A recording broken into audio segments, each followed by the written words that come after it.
the MCU already has a Ghost Rider, aka Robbie Reyes. Now, if he ever returns, who really knows? But we've known and heard plenty of reports that a brand new Ghost Rider project is in development.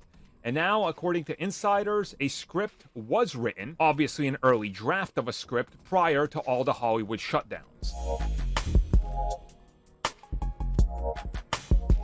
Ghost Rider is an interesting franchise. The first film in the series made almost $230 million. The second film in the series, Spirit of Vengeance in 2011, made $132. Therefore, just by looking at it, obviously the franchise was diminishing returns, which tells me that a Ghost Rider standalone film is probably something that I personally don't think can be a big, close to billion-dollar franchise unless you get the right stars and all the right stars align.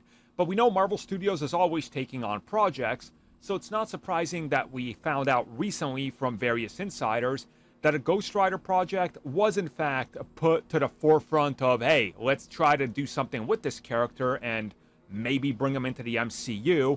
And by all accounts, this was supposed to be a full-on standalone project, not involving other characters, not the Midnight Suns, and that this would be a feature film. Now, others have said that this is more than likely a Disney Plus special or a smaller scale movie. Whatever the case is, though, I gotta look at this as a realist. And I'm sorry, guys, I love Ghost Rider. You guys know I'm a fan of the darker, more mythical side and ground, like, devil-worshipping side and occult side of the Marvel Universe, and I always have been. But Ghost Rider is not a character that sells. And I know somebody's going to come in there and be like, yeah, but this and that and this and that. Look, he's a more niche character that speaks to a specific audience. He's not even on the level of like an Ant-Man or a Doctor Strange or anything like that. He's always been in that tier of characters that was only more known in the early 2000s, which people will always cite as, but he was popular, because he was more recognizable than Iron Man at the time, right? Because of his movies and the Nicolas Cage thing. But again, I just don't see the value in this being a big film. And make no mistake about it, the budget for this film is going to have to be like $150 million or more. Is a Ghost Rider movie going to make $400 to $500 million to justify that?